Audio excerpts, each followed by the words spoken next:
जी jolly जी, sorry वो बेटी की शादी है ना, तो सारे काम मेरे सर पे आ गए हैं। नहीं कोई बात नहीं। Sorry to keep you waiting. हाँ जी जॉली जी शुरू करो। फहीम साहब, इकबाल एनकाउंटर के बारे में आपको जो कुछ भी पता है सब कुछ खुल के जज साहब को बताइए। जनाब, मेरा नाम फ़हीम भट्ट है। मैं कश्मीर पुलिस में हेड कांस्टेबल था, क्राइम ब्रांच में। जनाब ये हाँ जी जज साहब, मैं हिदायत बेग थाना शालीमार श्रीनगर से आया हूँ। मेरे पास जगदीश्वर मिश्रा और जॉली और फ़हीम भट्ट के खिलाफ अरेस्ट वारंट है। वकील साहब पे ये इल्ज़ाम है कि उन्होंने फ़हीम भट्ट को हिरासत से भगाया। अरे वकील साहब, अब श्रीनगर में क्या करा है यार? यार मतलब हद ही है आजकल वकीलों की। हाँ जी माथुर साहब। जी श्रीमान, बहुत दुख की बात है कि कानून की रक्षा करने वाले ही कानून के साथ जब खिलवाड़ करेंगे तो समाज भ्रष्ट हो जाएगा श्रीमान, प्रजातंत्र नष्ट हो जाए। मेरे हिसाब से तुम्हें सरेंडर कर देना चाहिए। रही डेट की बात, केस की बात, तो हमें कोई भी डेट दीजिए, हमें कोई आपत्ति नहीं। जनाब, आप चाहेंगे तो कोर्ट खत्म होते ही हम दोनों कश्मीर पुलिस को सरेंडर कर देंगे, लेकिन उससे पहले आप फ़हीम भट्ट का बयान जरूर दर्ज कर लीजिए। ये मेरी हाथ जोड़ के विनती है आपसे। देखो वकील साहब, आप मुझसे तो कुछ उम्मीद रखो नहीं, समझ में आया नहीं आया? नहीं मैं बहुत झेल चुका हूँ आपको। नहीं, ये निरूपा राय की एक्टिंग मेरे सामने करने की जरूरत नहीं है। मासूम सा चेहरा मत बनाओ। इंस्पेक्टर साहब, आप गिरफ्तार करो इनको। जनाब सिर्फ 5 मिनट लगेंगे, बयान ले लीजिए, मुझे फिर बाद में चलो मेरी बात सुनो। अरे लेके जाओ भाई। अरे भाई सुनो, वकील साहब को बोला ले जाने के लिए, इनको थोड़ी ना बोला इनको कटघरे में वापस लेके आओ। चलो जज साहब, वारंट तो दोनों के खिलाफ है। अरे भी जानता हूं, मैं जानता हूं, लेकिन ये फ़हीम भट्ट जो है ये तो लिस्टेड विटनेस भी है ना, तो इनकी स्टेटमेंट रिकॉर्ड कर लेते हैं। और आप एक काम करो, रिकॉर्ड होने के बाद ना आप दोनों को साथ ले जाना। हाँ जी जाओ जाओ। लेकिन श्रीमान, ये स्टेटमेंट तो अगली डेट को भी रिकॉर्ड हो सकती है। माथुर साहब देखो क्या है, कल से मैं 2 महीने की छुट्टी पे जा रहा हूँ। बिटिया की शादी है, आपको तो मालूम है ना। मतलब मैं कार्ड भेजूंगा, आपको आना होगा। हैं जी हैं। तो मैं क्या सोच रहा था कि सारे पेंडिंग केसेस खत्म करके जाऊंगा, इसीलिए 6 बजे के बाद भी देखो कोर्ट चालू है मेरी। लेकिन श्रीमान, एक आदमी जो पुलिस कस्टडी से भागा हुआ है उसकी स्टेटमेंट कैसे रिकॉर्ड हो सकती है? इस विटनेस की कोई क्रेडिबिलिटी नहीं। नहीं क्या है माथुर साहब, 2 मिनट की बात जी। हाँ जी, रिकॉर्ड हो जाएगा स्टेटमेंट, उसके बाद हम आपके यहाँ कौन हैं जी। माफ कीजिएगा, ये ठीक नहीं हो रहा है सर, आप गलत कर रहे हैं सर। नहीं मैं गलत नहीं कर रहा हूँ, जज को मत बताओ आप, उसी के कोर्ट में कि वो गलत कर रहा है। ये मत करो आप। देखिए मैं खुल के बोल रहा हूँ सर, सॉरी, क्षमा चाह, लेकिन आप गलत कर रहे हैं सर। आपके दिल्ली के किस्से मैंने सुने हुए। हाँ, आप किसी की चलने ही नहीं देते थे, जो मन में आता था वो करते थे, उद्दंड आदमी की तरह बिहेव करते थे सर। कुर्सी पे बैठ के आप तुगलक न समझिए, ये दिल्ली नहीं अवध है। क्या बोल रहे हो आप मुझे? तुगलक बोल रहे हो आप मुझे? मतलब सन की समझ के रखा हुआ है? माथुर साहब, अगर हार्ट का मरीज नहीं होता ना मैं, तो आपको बताता इस कुर्सी पे बैठ के कि असली तुगलक होता क्या है। एक मिनट सर। नहीं, आप एक बार बैठ कर देखो इस कुर्सी के ऊपर, ना बाईपास सर्जरी हो जाए, मेरा नाम बदल देना आप। हाँ जी, ये सब मत करो, आप बैठो, कार्रवाई शुरू करते हैं। हाँ जी। नहीं सर, ये नहीं होने दूंगा मैं। क्या होने नहीं दोगे? मतलब क्या है? सर ये आपत्तिजनक बात है सर, ये इसमें कोई आपत्ति नहीं है। आप जो हो रहा है होने दो, मैं बैठा हूं, मैं कर रहा हूं ना सब, मुझे गलत मत साबित करो। सर अगर आपने जबरदस्ती की तो मैं यहीं पर अदालत में धरने पे बैठा हूं। क्या धरने पे बैठ गया? अरे क्या लीजिए। अरे क्या कमाल कर रहे हो आप सच में बैठ के क्या बच्चों वाली बात कर रहे हो? खड़े हो जाओ। बिल्कुल यहीं बैठा रहूंगा। अरे मत बैठो भाई, वहां पर पोछा भी ढंग से नहीं लगाते हैं लोग कोर्ट के अंदर। प्लीज खड़े हो जाओ माथुर साहब, प्लीज खड़े हो जाओ। मैं धरने पे बैठा हूं, धरने पे बैठा रहूंगा। यहाँ मीडिया देख रहा है, आपको कोई फर्क नहीं पड़ता है क्या? अरे तो सर मीडिया भी तो देखे ना कि बाहर के जज आकर कैसे अपने ईगो को सेटिस्फाई करने के लिए कोर्ट को अपना घर समझ लेते हैं। मैं यहीं पे बैठा हूं और बैठा रहूंगा। इनको जो लिखना है लिखो। मतलब आप नहीं उठोगे ना। तो बैठे रहो, और आप ही क्या बैठोगे भाई, मैं भी बैठूंगा आपके साथ साथ वहां पर। भाई पता लगे सबको कि वकील ससुरे क्या क्या करते हैं कोर्ट में। तू वहीं पर। हाँ जी मैडम जी, जरा हटो, आप पकड़ो कुर्सी को, पकड़ो। हाँ जी, थैंक यू जॉली। हाँ जी माथुर साहब, अब तो आप बैठो और बैठेंगे हम, और आज देख लें इसमें कितना है दम। ठीक है ना?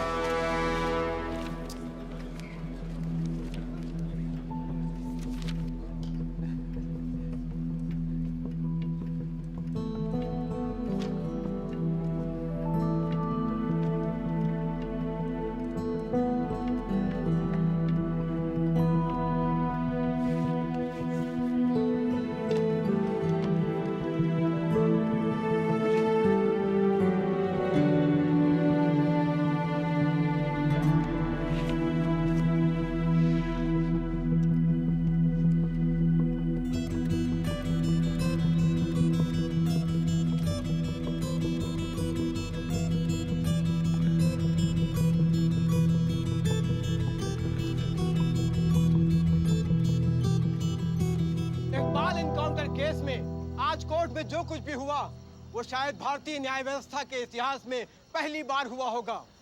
एक विटनेस की हाजिरी कराए जाने को लेकर डिफेंस लॉयर प्रमोद माथुर और जज सुंदर लाल त्रिपाठी के बीच तीखी नोकझोंक हुई और वो दोनों एक दूसरे के खिलाफ कोर्ट रूम में ही धरने पर बैठ गए। और अब देखना ये है कि ये दोनों इस तरह कब तक धरने पर बैठे रहते हैं। सर, माथुर साहब का जवाब नहीं है सर। पिछले 5 घंटे से धरना देकर बैठे हुए हैं। अब कमाल की बात यह है सर, फहीम भट्ट का बयान तक रिकॉर्ड होने नहीं दिया। अब तो जज साहब को आगे की डेट देनी ही पड़ेगी, फिर तो जॉली वकील भी नहीं रहेगा।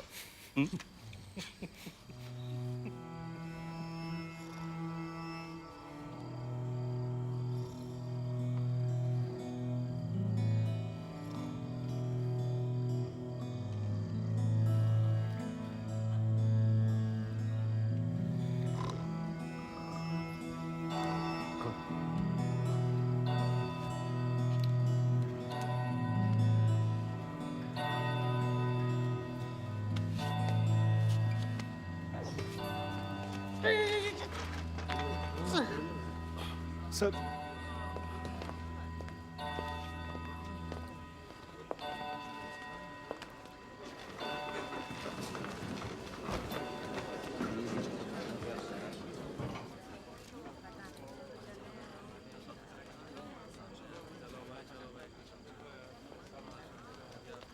चलो वकील साहब, कश्मीर चलें।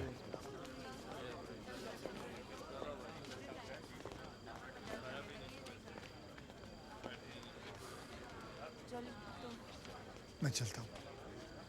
अपना ध्यान रखना, ठीक है?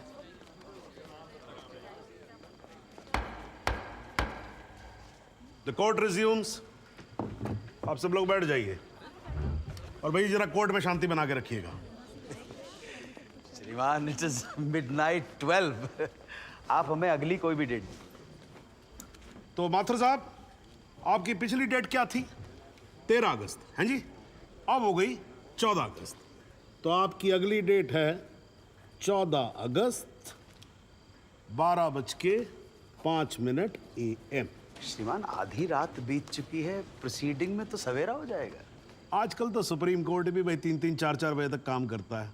थोड़ा हम भी सीख लेंगे तो क्या फर्क पड़ जाएगा, हैं जी? Please sir. नहीं नहीं, देखिए माथुर साहब, आपको धरना देना था, आपने धरना दिया, मैंने कुछ नहीं बोला, है जी? अब आपको वॉकआउट करना है तो आप वॉकआउट कर सकते हो, लेकिन आज ही की रात फहीम भट्ट की स्टेटमेंट यहां रिकॉर्ड होगी, है जी? जॉली जी, स्टेटमेंट रिकॉर्ड करवाइए। जी, फहीम।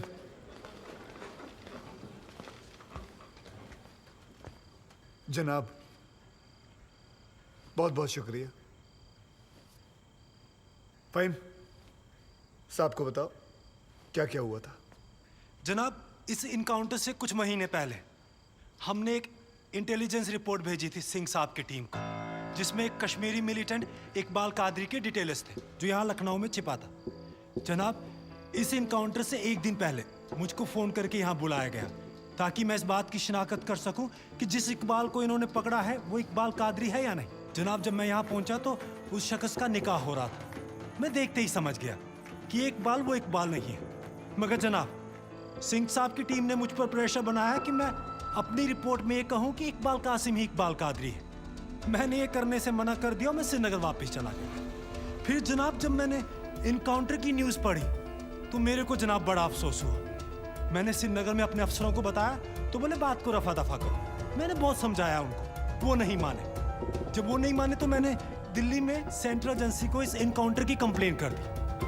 मुझ पर कंप्लेंट वापस लेने के लिए बहुत प्रेशर डाला गया। फिर मैं नहीं माना तो इन्होंने क्या किया जनाब, एक दिन मुझको गिरफ्तार कर लिया, एक झूठा मुकदमा बनाकर मुझे जेल में डाल दिया जनाब, और मेरे को जनाब महकमे से भी बाहर कर दिया जनाब मेरे को।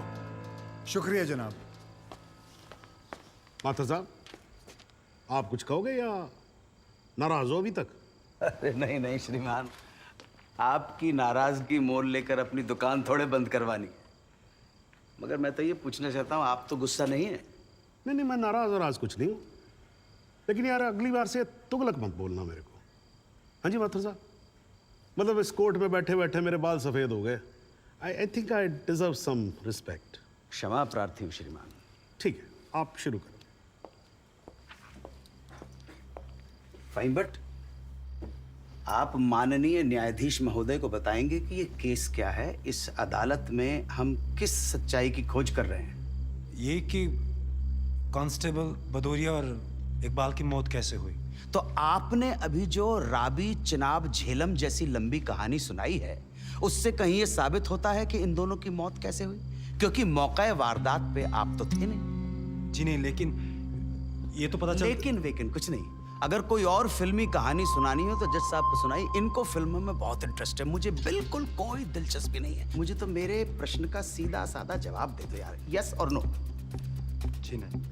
Very good, well done. Fine but ये अगस्त 2010 में कश्मीर पुलिस ने कुपवाड़ा इंसिडेंट में तुमको 6 महीने के लिए सस्पेंड कर दिया, क्यों? जनाब, इस सवाल का हमारे केस से क्या संबंध है? पंडित जी, अगर कोई संबंध नहीं हुआ ना तो काला कोट पहनना बंद कर दूंगा। मैंने आपसे कहा था ना, आपकी तरह कान घुमा कर नहीं पकड़ूंगा, सीधे पकड़ूंगा, कस के पकड़ूंगा। जाऊं? जाइए सर, नहीं तो आप फिर धरने में बैठ जाओगे। तो क्यों सस्पेंड किया? मुझ पर एक आदमी की कस्टोडियल डेथ का इल्जाम था। मतलब तुमने किसी की जान ली थी? जी नहीं, मैंने उसे अरेस्ट किया था शक के बिना पर। उसे चौकी ले जा रहे थे हम पूछताछ के लिए। बहुत डरा हुआ था, उसने घबरा के पुलिस वैन से छलांग लगा दी। पीछे से ट्रक आ रहा था, वो मर गया।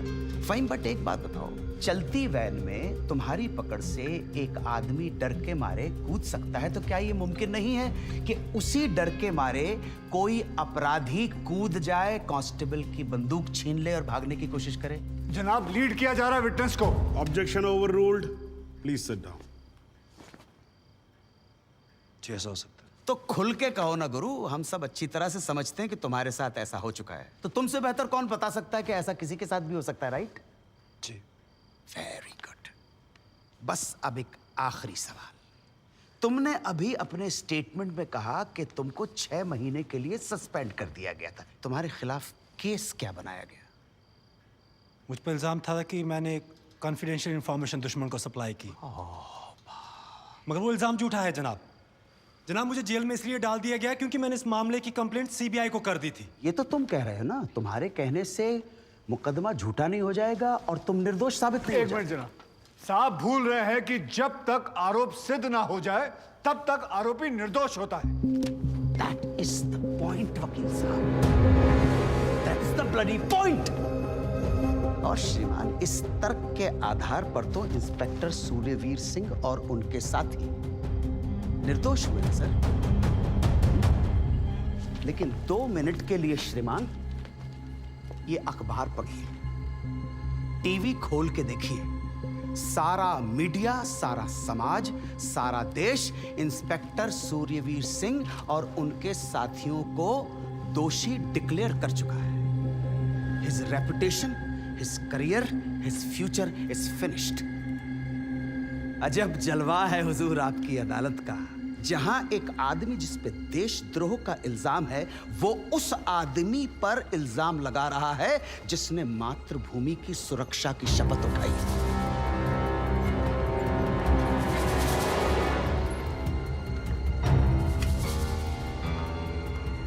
श्रीमान, आज से कई साल पहले इलाहाबाद हाई कोर्ट के बाहर एक बॉम्ब ब्लास्ट हुआ था जिसमें 9 बेकसूर लोगों की जानें गई थी। मृतकों में हमारे बड़े भाई, हमारी भाभी और 7 साल का भतीजा भी शामिल था। इसी आतंकी हमले में हमारे बाबूजी पूजनीय श्री जुगल किशोर माथुर भी घायल हो गए, मगर फिर भी वो आज यहाँ आए हैं। आधी रात को श्रीमान ये देखने आए हैं कि आप किसके साथ खड़े हो।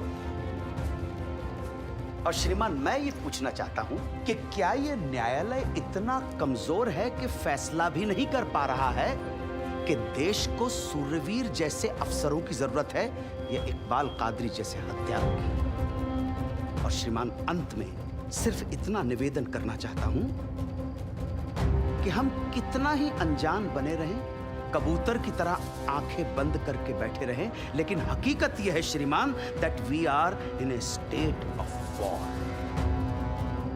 और किसी विद्वान ने बड़ा सही कहा है, everything is fair in love and war. बाकी श्रीमान, न्याय आपके हाथ में है। प्रमोद माथुर का प्रणाम स्वीकार करें।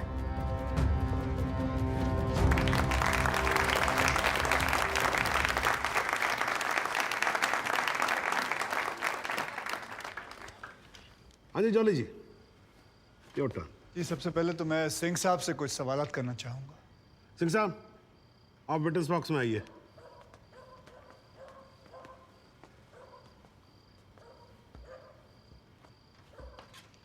सिंह साहब, आप जरा कोर्ट को बताएंगे कि अगला क्रिकेट वर्ल्ड कप कौन जीतेगा? भाई ये किस तरह का सवाल हुआ भाई वकील साहब? हैं? ठीक है, जज साहब कुछ और पूछ लेते।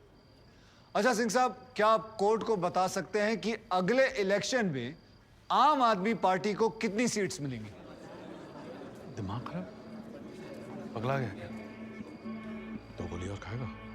मैं वैसे तो अहिंसावादी इंसान हूँ सिंह साहब, लेकिन एक बार ना लॉ कॉलेज में एक 6 फुटे 8 इंच के लौंडे ने मुझसे बदतमीजी से बात की थी। माँ कसम, यहाँ कान के नीचे घुसड़ मारा था, उठा नहीं 22 दिन तक बिस्तर से।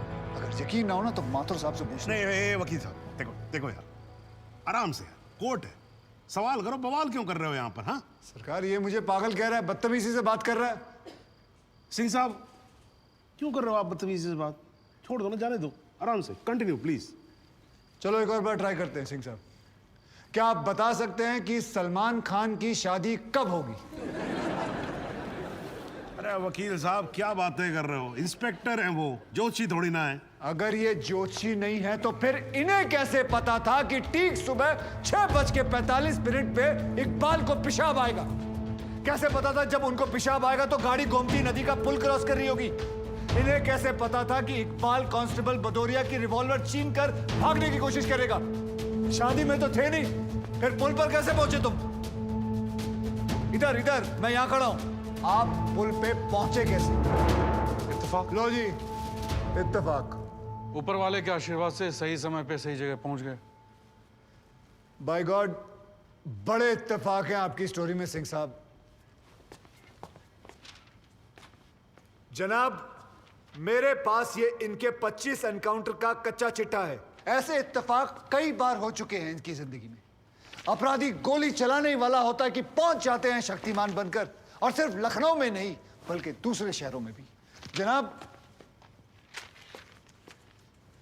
इनके 25 एनकाउंटर में से 19 के खिलाफ मारे गए लोगों के परिवार वालों ने शिकायतें दर्ज की हुई हैं, लेकिन आज तक एक भी मामले में निष्पक्ष जांच नहीं की गई। एंटी करप्शन ब्यूरो की एक रिपोर्ट के मुताबिक इनकी 28 करोड़ की संपत्ति होने का शक है, लेकिन वो भी जांच भी नहीं पूरी कर पाए, पहले ही बंद कर दिया उन्होंने। और ऐसे आदमी को बचाने के लिए हमारे माथुर साहब यहां अपने बूढ़े बाप को व्हीलचेयर पर बिठाकर कोर्ट में लाते हैं। मुझे तो इन पर और इन जैसों पर तरस आता है। नमस्कार, बहुत बहुत धन्यवाद। आपकी वकालत को मेरा प्रणाम जी। श्रीमान, एक ईमानदार और बहादुर आदमी का कैरेक्टर असैसिनेशन हो रहा है और आप बैठे देख रहे हैं। बहादुर, ठेंगा बहादुर है ये। हथकड़ी में बंधे निहत्थे आदमी को पीठ पर गोली मारने वाला ये बहादुर। 35,000 तनख्वाह पाने वाला 28 करोड़ का मालिक ईमानदार। दीमक है जनाब, ये दीमक खोखला कर देगा सारे सिस्टम को और पता भी नहीं चलेगा। कुछ तो लिहाज करो मेरे माथुर साहब, कुछ तो लिहाज करो देश का।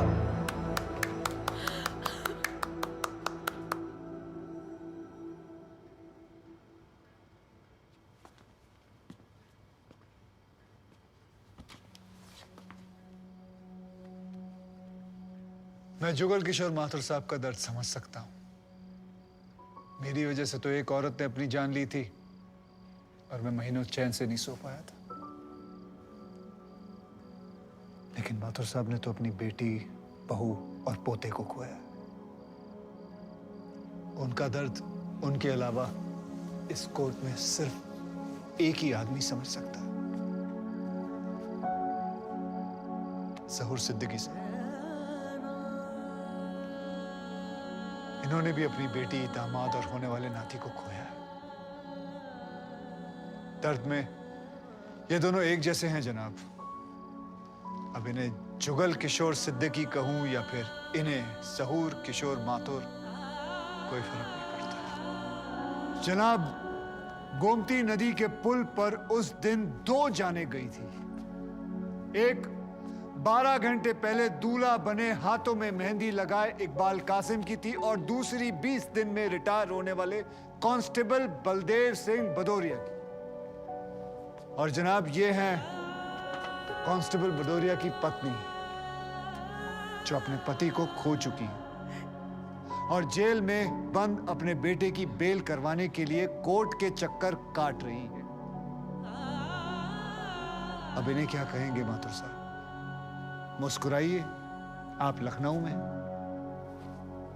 सच सुना तो नजरें फेर ली माथुर साहब।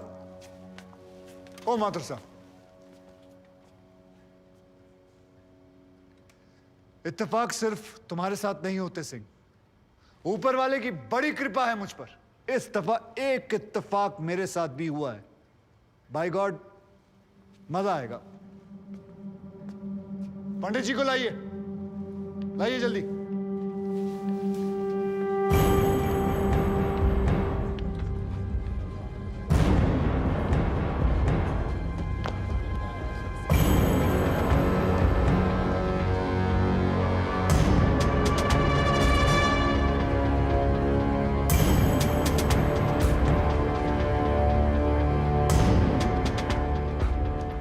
क्या मैं पूछ सकता हूं कि क्या हो रहा है इस कोर्ट में? और क्या आप बताने की जहमत करेंगे कि आप ऐसा होने क्यों दे रहे हैं? कौन है ये बाबा सर? इसका इस केस से क्या रिलेशन है सर? ना कोई एडवांस नोटिस है, ना अग्रिम सूचना है।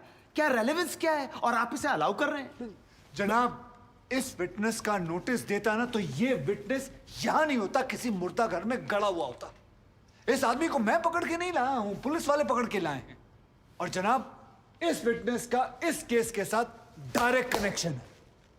इंस्पेक्टर साहब, आपने अरेस्ट किया इसको? जनाब, ये वकील साहब एकदम सही कह रहे हैं। इस पंडित का इस केस से सीधा संबंध है। अगर संबंध नहीं हुआ ना, इंस्पेक्टर साहब, नौकरी खा जाऊंगा मैं आपकी। जानते हो ना ये बात? लेकिन जनाब, मैं बिल्कुल सही कह रहा हूं। ठीक है, मैं विटनेस को अलाउ करता हूं। No sir, I object sir, I object. Mathur साहब, मेरी बात सुन। देखो क्या है यार, 3 बजने वाले हैं, बाहर जाएंगे ना बस मिलेगी ना रिक्शा मिलने वाला है। 6 बजे तक तो वैसे ही बैठना हम लोगों को, तो तब तक करवा लेते हैं विटनेस। मतलब हो सकता है कि इसमें कुछ निकली है। हैं जी? चलिए जी, विटनेस बॉक्स में आ जाइए।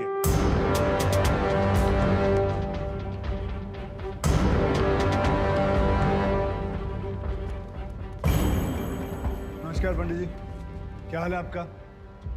घरेलू कपड़े वपड़े टीका शीका लगा के पूरी तैयारी में आए हैं। फहीम भट्ट साहब, खड़े होइए। कोर्ट को बताइए कि इन पंडित जी का नाम क्या है? मोहम्मद इकबाल कादरी। हैं जी? मोहम्मद इकबाल कादरी। मोहम्मद इकबाल कादरी। इसको कहां से अरेस्ट कर लिया जी आपने? जनाब, मथुरा से 1 साल से वहां छुपा हुआ था साधु का भेष बनाकर। ये तो कमाल हो गया। जज साहब, इंस्पेक्टर महोदय झूठ बोल रहे हैं। हमारा नाम इकबाल कादरी नहीं है, हमारा नाम तो रामकृष्ण सारस्वत है। हम तो निरीह ब्राह्मण हैं, ब्रह्मचारी हैं। हाँ, जम्मू के रहने वाले हैं, उस वजह से भाषा में थोड़ी कश्मीरी झलक है, लेकिन हम वो नहीं है जो बताया जा रहा है। ये देखिए हमारा आधार कार्ड और voter ID card. Om Prakash ji, जरा लेके आओ उसे। लाओ जरा, फटाफट लेके आओ। जनाब, ये पंडित सरासर झूठ बोल रहा है। इसने पुलिस को खुद स्टेटमेंट दिया है, जिसमें इसने खुद कहा कि ये इकबाल कादरी है। कंधे के ऊपर उत्तर प्रदेश पुलिस के 2 स्टार लगा रखे हैं। इतना मालूम नहीं है कि पुलिस को दी गई स्टेटमेंट कोर्ट में एडमिसेबल नहीं है। जनाब, ये इंसान एक ट्रेन्ड मिलिटेंट है। नकली आधार कार्ड बनाना कोई मुश्किल काम नहीं है, आप अच्छी तरह जानते हैं। और फहीम भट्ट भी इसको आइडेंटिफाई कर चुके हैं। सर, ये अपनी आइडेंटिटी छुपा रहा है। श्रीमान यहाँ आइडेंटिटी छुपा नहीं रहा है, अपनी आइडेंटिटी बता रहा है। कैसे बताएगा अपनी आइडेंटिटी? हम सब कैसे बताएंगे सर? आप सुंदरलाल त्रिपाठी हैं, मैं प्रबोध माथुर हूँ, ये पंडित जी हैं कानपुर वाले। कैसे पता पड़ेगा? किसी आधार कार्ड से, राशन कार्ड से या पासपोर्ट से। सबूत आपके सामने है सर, संदेह की कोई बात ही नहीं। और वैसे बता दूं सर, निवेदन कर रहा हूँ, ये जो पंडित जी है ना, ये ऑलरेडी झूठा गवाह पेश कर चुके हैं। बार एसोसिएशन ने इनका लाइसेंस रद्द कर दिया। चंद घंटों के मेहमान है ये वकीलगिरी से सर, इनकी बात को सीरियसली नहीं लिया जाए। माथुर साहब चंद घंटे तो है ना, लड़ लूं ना तब तक तो लड़ सकता हूं ना। जॉली साहब, ये देखो यार, कोर्ट में लड़ने वड़ने की बात मत करो आप। नहीं, माथुर साहब एकदम ठीक बोल रहे हैं। मुझे लगता है पुलिस से कोई गलती हो गई है। बाबा जी सॉरी, आप जा सकते हो। एक मिनट जॉली जी, आप वहीं रुके। एक मिनट सर, मैं आपसे हाथ जोड़ के विनती करता हूँ, मैं इससे कुछ सवालात करना चाहता हूँ। मैं बड़ी मुश्किल से इसको लेके आया हूँ। मैं एक मौका मुझे दे दीजिए। नहीं, आपने क्या कहा था? आपने क्या कहा था? अभी ऑटो बस कुछ नहीं मिलने वाला, एक मौका। एक मिनट, आप चिल्लाना बंद करोगे जरा? 2 मिनट चुप रहोगे आप? गलती हो, 2 मिनट चुप रहो आप। ओके।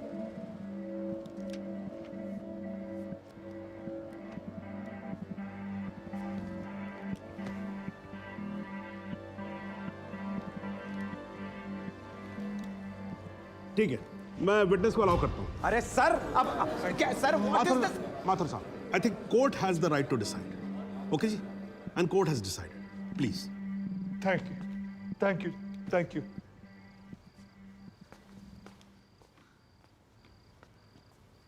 तो आप निरी ब्राह्मण ब्रह्मचारी, तो फिर धर्म का बड़ा ज्ञान होगा आपको। अवश्य है। मैं भी कान्यकुब्ज ब्राह्मण हूं, वो भी जनेऊधारी। तो चलिए 2 ब्राह्मणों के बीच में शास्त्रार्थ हो जाए। पूछिए, क्या पूछना है? चलिए गायत्री मंत्र सुनाइए।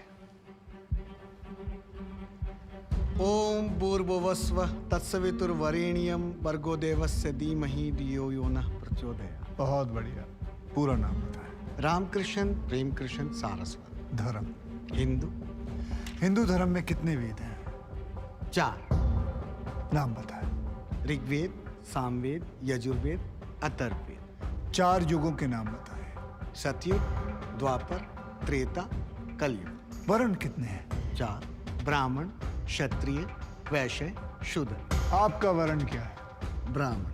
कौन से ब्राह्मण? गौर ब्राह्मण। कौन से गौर? सांदे गौर। गोत्र? शांडिल्य, प्रवार, वशिष्ठ, वेद, यजुर्वेद, उपवेद, बेतरियाणी, मुख, श्रीमुख, कुल देवता, सप्तसुरी, चरण, वाम, विश्वा। या अल्लाह, इससे आगे भी होता है। क्या कहा आपने? बिस्वा नहीं आपने- पता, नहीं, नहीं नहीं। पता, बिस्वा नहीं पता। विश्वा से पहले क्या कहा? विश्वा से पहले क्या कहा इकबाल कादरी? लानत है तेरे पे इकबाल कादरी, लानत है। अब तो अल्लाह का नाम भी आ गया जुबान पे। अब तो सच बोल। देख, तू कुछ भी कर ले, तू बचेगा नहीं। कब तक जिएगा झूठ की जिंदगी? अस्तगफिरुल्लाह। वाइनते वन पोस्ट क़यामत के 2 कुछ बुद्धि खुदाइश। मी आईने माझा सिद्ध किया खुदायचे उच्छान कुछ गुनागार सोई कर फैसलन पोस क्या चौपोस केचू ना परवायती करना मिला इंसाफ खुदाए करे इंसाफ पन्नीस दरबार बस इंशाल्लाह। इकबाल कादरी, अगर मैं चाहता था तुम्हारा मेडिकल टेस्ट करवा के ये पता कर सकता तुम कितने बड़े पंडित हो, मगर मुझे तुम्हारी जुबान से सुनना था। कोर्ट को बताओ, तुम्हारा असली नाम क्या है? बताओ।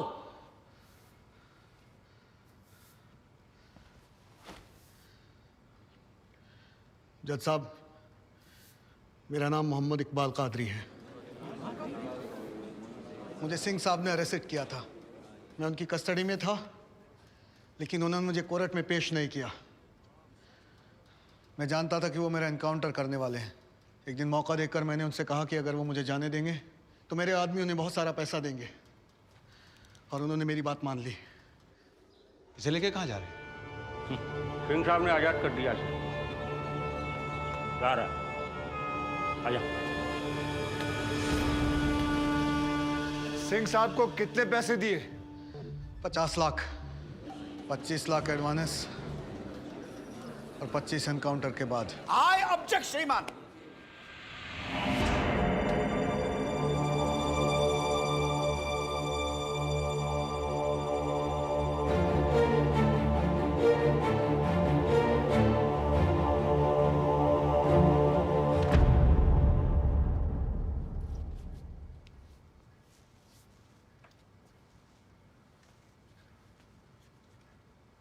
मुझे और कुछ नहीं कहना जनाब, मगर माथुर साहब की एक बात का जवाब जरूर देना चाहूंगा कि हमें सूर्यवीर सिंह चाहिए या फिर इकबाल कादरी।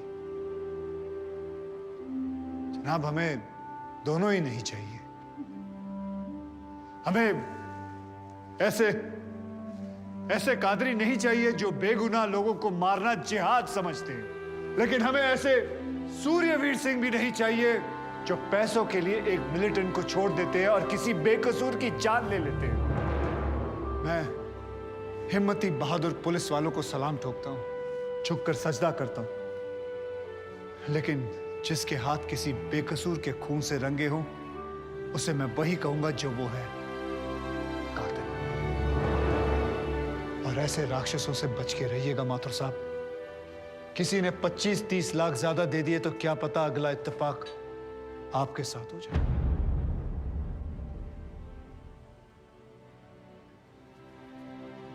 अंत में सिर्फ इतना ही कहना चाहूंगा कि इस दुनिया के सबसे बड़े जाहिल ने कहा था कि इश्क और जंग में सब कुछ जायज है, क्योंकि अगर ऐसा है तो फिर बॉर्डर पर सिपाहियों के सर काटने वाले भी जायज है और जवान लड़कियों पर एसिड फेंकने वाले आशिक भी, क्योंकि अगर ऐसा है तो फिर इकबाल कादरी भी जायज है और सूर्यवीर सिंह भी। अब आप ही तय करें जनाब कि ये दोनों जायज है या फिर दोनों नाजायज।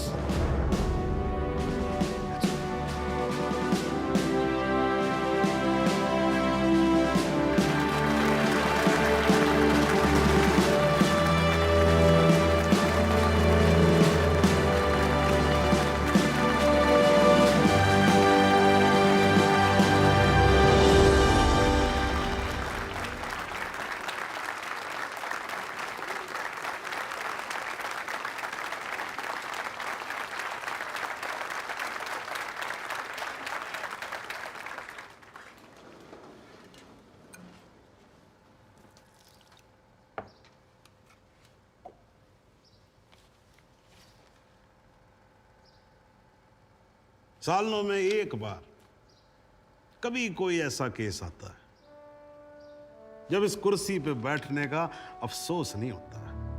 नहीं तो जी मैं तो रोज ही कोर्ट आता हूं, बैठा रहता हूं कोर्ट के अंदर, घड़ी की तरफ देखता रहता हूं कि कब 6 बजे और कब मैं उठ के घर चला जाऊं। क्या करें जी, न्यायपालिका की हालत ही कुछ ऐसी है। ये देखो जी, ये अंधेरे बदबूदार कमरे जिन्हें कोर्ट कहा जाता है, भाई साहब इसमें हम जैसे जजों का आने का मन नहीं करता। आम जनता की बात तो क्या करें। हाँ जी माथुर साहब, ठीक बोल रहा हूं ना मैं? ये मतलब 3 करोड़ से ज्यादा केसेस पेंडिंग है इस देश के अंदर, और कुल मिलाकर जज कितने हैं? 21,000। यानी देखा जाए तो 1 लाख लोगों पर एक जज। डेट पे डेट पड़ती रहती है। हाँ जी, लोग आते रहते हैं, हताश होकर घर जाते रहते हैं। लेकिन फिर भी आज भी हिंदुस्तान में जब कहीं 2 लोगों के बीच में झगड़ा होता है ना, कोई विवाद होता है, तो एक दूसरे से क्या कहते हुए पाए जाते हैं? I will see you in court. क्यों करते हैं भाई लोग ऐसा? हाँ जी, क्योंकि आज भी लोग भरोसा करते हैं, न्यायपालिका पे। उनको भरोसा होता है कि अगर सरकार उनकी बात नहीं सुनेगी, प्रशासन उनकी बात नहीं सुनेगा, पुलिस उनकी बात नहीं सुनेगी, तो कोर्ट सुनेगी उनकी बात, सुनेगी और न्याय देगी। इसलिए भाई साहब, इस कुर्सी पे बैठा मेरे जैसा हर आदमी, उसका यह कर्तव्य बनता है कि वो इस भरोसे को ना टूटने दे। इस कोर्ट में पेश किए गए सभी गवाह और एविडेंसेस, एक बात तो एकदम साफ हो जाती है कि 13 अगस्त को गोमती नदी के पुल पे जो भी हुआ वो अचानक होने वाला एनकाउंटर नहीं था, बल्कि एक सोची समझी साजिश के तहत की जाने वाली हत्या थी। इसलिए ये कोर्ट इंस्पेक्टर सूर्यवीर सिंह और उनके सभी साथियों को आईपीसी सेक्शन 302, 201, 182 और 340 के तहत हत्या, एविडेंस मिटाने, कोर्ट को गुमराह करने और झूठे सबूत पेश करने का दोषी मानते हुए लाइफ इम्प्रिजनमेंट की सजा सुनाती है। और ये कोर्ट शहीद कांस्टेबल बलदेव सिंह भदौरिया के पुत्र राम कुमार भदौरिया को तुरंत रिहा करने का आदेश भी देती है। The court is adjourned.